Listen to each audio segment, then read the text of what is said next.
IPOs को लेकर। ये जो बाजार का मूड माहौल बदला है पिछले कुछ दिनों में, इसका क्या सब्सक्रिप्शन पर असर आ सकता है या फिर लिस्टिंग पर प्रॉब्लम आ सकती है? एमटीआर की तो दमदार लिस्टिंग हुई, बट बाकी आईपीओज पर असर आ सकता है? आ सकता है दीप, और स्पेशली इसमें यह बहुत अच्छा सवाल है, और किस में आ सकता है किस में नहीं आ सकता वो भी समझना जरूरी है। और ये सिर्फ इन आईपीओ के लिए नहीं कह रहा हूं, ये हर एक आईपीओ के लिए लागू होता है। ये बात जो आईपीओ में पैसा लगाने वाले इन्वेस्टर्स को बहुत ध्यान से सुने कि जब जिस दिन आईपीओ बंद हो रहा है और जिस दिन लिस्ट हो रहा है उसके बीच में अगर बाजार बहुत ऊपर नीचे हो जाए, ऊपर हो जाए तब तो खैर कोई समस्या नहीं, छोड़ ही दीजिए। चलो समझिए बाजार नीचे हो जाए तो कौन से आईपीओ इफेक्टेड हो सकते हैं, कौन से नहीं होंगे, ये आपको अच्छे से समझ लेना चाहिए।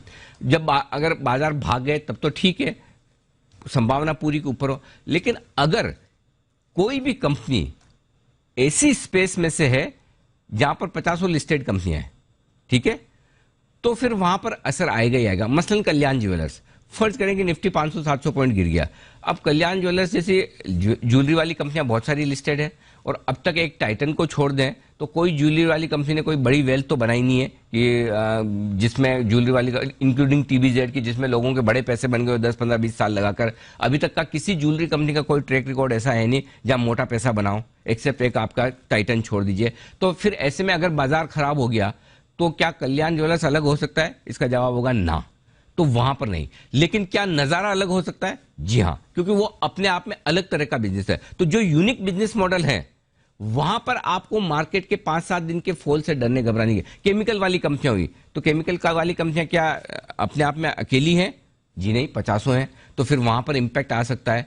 कोई रियल एस्टेट वाली कंपनी का अगर आईपीओ आए तो 50 कंपनियां, वहां पर इंपैक्ट आ सकता है। लेकिन कोई एमटीआर भले ही 200 गुना ना भी बढ़ता, लेकिन अपने तरह का एक अलग तरह का बिजनेस मॉडल है, अलग तरह के क्लाइंटल है, तो वहां पर बाजार खराब भी हो जाए तब भी लिस्टिंग दमदार होगी। तो आप जब इश्यू बंद होने से लेकर लिस्टिंग तक का एक व्यू लेते हैं तो ये देखिए कि ये बिजनेस मॉडल क्या है, क्या यूनिक बिजनेस मॉडल है? इसका जवाब है हां। तो फिर आप डरिए घबराइए मत कि बाजार 500,000 पॉइंट गिर जाए, 10% नीचे आ जाए तो भी कोई चिंता मत कीजिए, तब भी आपका आईपीओ दमदार लिस्ट होगा। लेकिन अगर आपको लगता है कि एक तो पहले ही वैल्यूएशन बहुत ज्यादा नहीं है, सस्ते है, और अपनी तरह की 50 कंपनियों में से एक ये और आ रही है, अब सूर्योदय स्मॉल फाइनेंस बैंक, क्या उज्जीवन नहीं है, क्या इक्विटास नहीं है, और भी है ना, तो फिर ऐसे में ये अलग से क्या कर रहा है, या अलग से आप बहुत ही सस्ता हो। तो ये अगर ये दोनों कंडीशन आप पूरी नहीं करते हैं तो फिर आपके लिए आईपीओ से लेकर लिस्टिंग तक पर वो रिस्क रहती है। और मैं जब ये कहता हूं अवॉइड या हाई रिस्क वाला, तो उसके पीछे मकसद भी यही होता है कि ये वो कंपनियां हैं जहां पर आपके पास ऑप्शन ढेर सारे हैं और जिनका अगर बाजार खराब होता है तो असर पड़ सकता है। ये असर आपको नजारा में नहीं दिखेगा, ये आप मानकर चलिए, क्योंकि वो अपनी तरह का अलग आईपीओ है। ये एमटीआर जैसी कंपनियों में नहीं दिखेगा, वो अपनी तरह का अलग आईपीओ है। तो जो यूनिक आईपीओ है वहां दिक्कत नहीं है, लेकिन जो यूनिक नहीं है वहां दिक्कत है।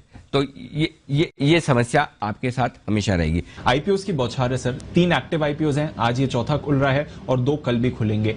इतने सारे आईपीओज हैं, कहां पर डेफिनेटली पैसा लगाना है? क्योंकि लिमिटेड कैश ही होता है सबके पास, तो कहां पर पैसा बचा के रखें कि डेफिनेटली इस आईपीओ पर तो पैसा लगाना ही लगाना है? तो दीप, अभी खुला हुआ है आपके लिए लक्ष्मी ऑर्गेनिक्स, ठीक है, इसमें डेफिनेटली लगाना ही है, बहुत क्लियर है।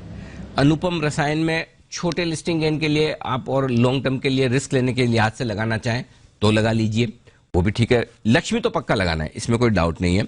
अनुपम रसायन मतलब एवरेज आईपीओ आप मानकर चल सकते हैं। क्राफ्ट्समैन में मुझे मजा नहीं आ रहा, तो क्राफ्ट्समैन और कल्याण लगभग एक जैसा है कि जो हाई रिस्क लेने वाले इन्वेस्टर्स हैं उनके लिए सिर्फ लिस्टिंग पर लगाने के लिहाज से रिस्की हो सकता है। मैं फिर एक बार कह दूं, बाजार यहां से अगर मजबूत हो गया या ऐसा भी रह गया तो हो सकता है 10, 15, 20% लिस्टिंग गेन बन जाए।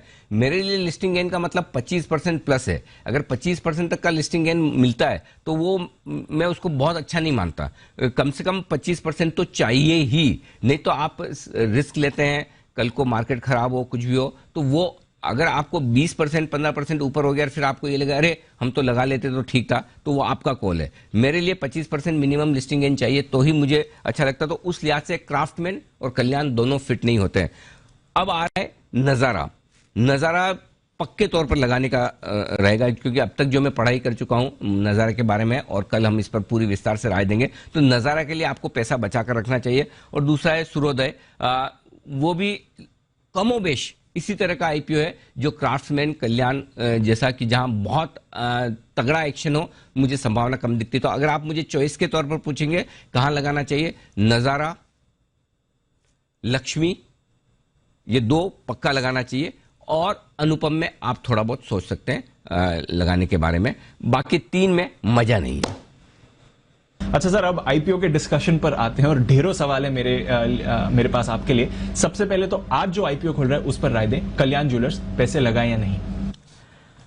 दीप, मतलब मजा नहीं है। अब मतलब वो ये एक तो ये होता है कि किसी आईपीओ को देखकर आपको लगे कि नहीं, ये मुझे कूद के लगाना ही है पैसा, वैसा कोई इंडिकेशन नहीं आ रहा है। उसका रीजन ये कि मतलब कुछ अच्छी चीजें हैं, कुछ खराब चीजें। पहले तो ये बता दूं कि अगर आप सिर्फ लिस्टिंग गेन के लिहाज से सोचे तो अवॉइड हो सकता है, क्योंकि अभी जो सिचुएशन है उसको देखते हुए मुझे कोई ऐसा 20-25% के ऊपर के लिस्टिंग गेन नहीं दिख रहा है। जब तक 25% के ऊपर के लिस्टिंग गेन ना दिखे तब तक मुझे लगता है कि उतनी रिस्क लेने, और फर्ज करें अब से लेकर लिस्टिंग तक अगर निफ्टी 14,400-500 आ गया तो 500-700 पॉइंट निफ्टी सर गया तो फिर आप वो क्वेश्चन आपको लेकर चलना पड़ता है। सेकेंडरी मार्केट तो है नहीं कि आप तुरंत डिसीजन ले लेंगे।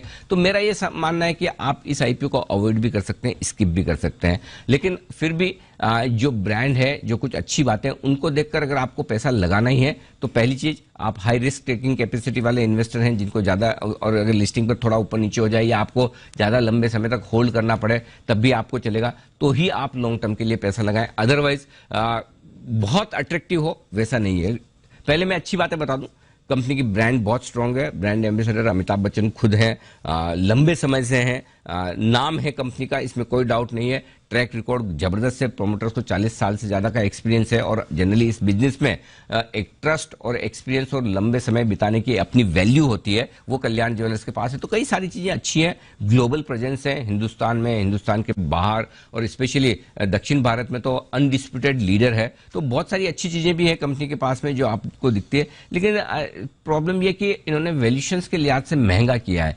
अब आप टाइटन के लिहाज से वैल्यूएशन मांगेंगे तो देखिए, टाइटन का वैल्यूएशन तो किसी भी आईपीओ को मिल नहीं सकता, हालांकि टाइटन से थोड़ा सस्ता रखा है इन्होंने, लेकिन मुझे लगता है कि वैल्यूएशन और कम होने चाहिए, सस्ता और मिलना चाहिए आईपीओ। सिर्फ प्रॉब्लम यह कि लोगों को लगता है 86-87 रुपए छोटी साइज है।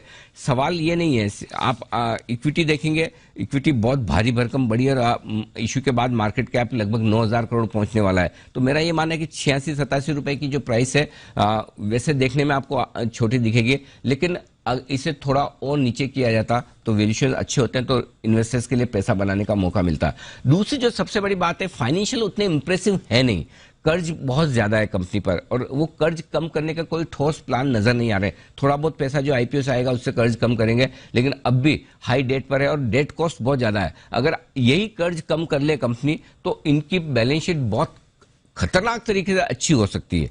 तो मतलब रिटर्न ऑन इक्विटी आप 6.5-7% कमाते हैं और 10.5% अगर आप ब्याज भर रहे हैं, तो ये लॉजिक समझ में नहीं आ रहा है कि आप ऐसा क्यों करें। तो मुझे लगता है कंपनी को कर्ज कम करने की तरफ फोकस करने की बहुत जरूरत है, और जैसे ही अगर कंपनी ने डेट कम किया उसके बाद बैलेंस शीट बढ़िया हो जाएगी, फाइनेंशियल अच्छे हो जाएंगे, उसके बाद हो सकता है मैं अपना व्यू बदलूं। लेकिन फिलहाल जो मुझे दिख रहा है वो ये दिख रहा है कि मजा नहीं है, तो अगर आप स्किप भी कर दें तो कोई खास बात नहीं। लेकिन जिसको रिस्क लेनी है 10-15% की लिस्टिंग गेन के लिए, और अगर मार्केट थोड़ा ऊपर नीचे हो गया चलता है तो कोई दिक्कत नहीं कि आप सेकेंडरी मार्केट का स्टॉक लेकर भी तो नुकसान कई बार कर देते हैं, तो उस हिसाब से लेकर रख लेंगे तो नुकसान नहीं। हाँ, एक अच्छी बात और है जो बोलना चाहता हूं, कल जो एंकर बुक बनकर आई वो बहुत बढ़िया है।